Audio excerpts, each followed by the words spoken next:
মটর ডালের বড়া দিয়ে সজনে ডাঁটার ঝোল একদম রেডি। নমস্কার বন্ধুরা, গরমের উপযুক্ত একটা নতুন রেসিপি আপনাদের সঙ্গে শেয়ার করছি। একদম নতুন পদ্ধতিতে আপনাদের এটা করে দেখাবো, আপনারা আমার সঙ্গে থাকুন।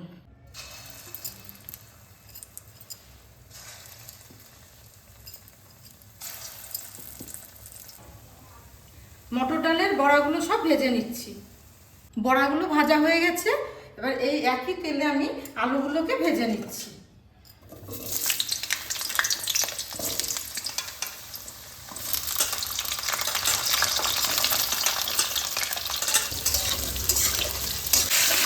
আলুটা একটু ভাজা ভাজা হয়ে যাচ্ছে, এবার এর মধ্যে আমি এই কেটে রাখা ডাঁটাগুলো অল্প ভেজে নেব।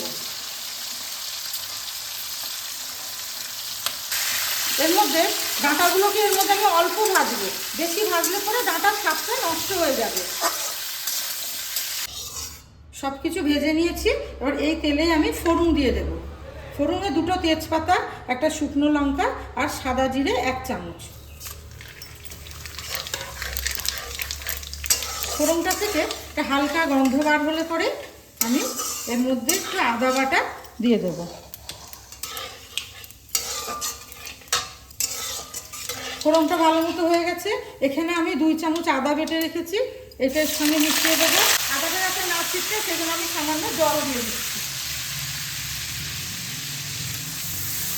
ভালোভাবে আদাটাকে ভালোভাবে ফোড়নের সঙ্গে মিশিয়ে নিয়েছি।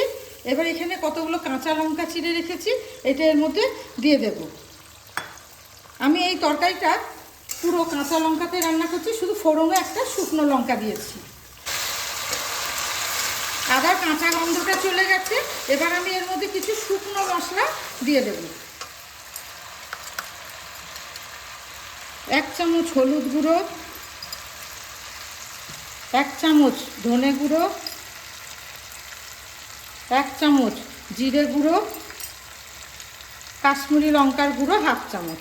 এই মশলাগুলোকে এর মধ্যে ভালোভাবে কষিয়ে নেব।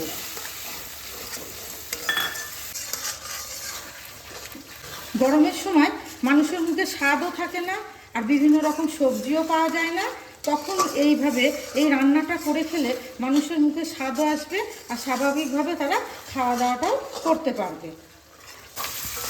মশলাটা ভালোভাবে কষানো হয়ে গেছে, এবার আমি এখানে টমেটো কেটে রেখেছি, এগুলোর মধ্যে দিয়ে দিচ্ছি, আর স্বাদ মতো লবণ।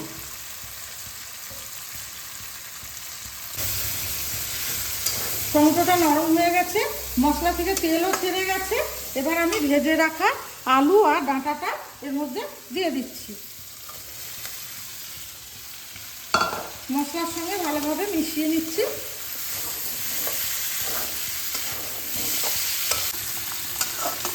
মশলার সঙ্গে সবজিগুলো সব মেশানো হয়ে গেছে, এবার আমি এর মধ্যে জল দিয়ে দেব।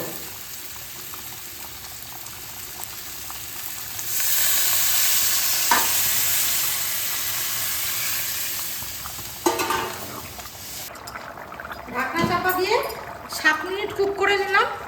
ডাঁটা আলু সবই সিদ্ধ হয়ে গেছে। এবার আমি এখানে মটর ডালের বড়া ভেজে রেখেছি, এটা এর সঙ্গে এর মধ্যে দিয়ে দিচ্ছি। আপনারা অনেকেই বড়ি দিয়ে এই ডাঁটার ঝোল খেয়ে থাকেন, একবার ট্রাই করে দেখবেন মটর ডালের বড়া দিয়ে, অসাধারণ লাগবে খেতে।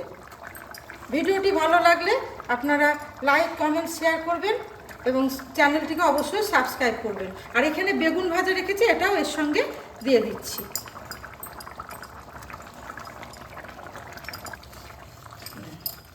ভালোভাবে বড়াগুলোকে ঝোলের মধ্যে মিশিয়ে দিচ্ছি। এবার ঢাকা চাপা দিয়ে 2 মিনিট কুক করে নিতে হবে।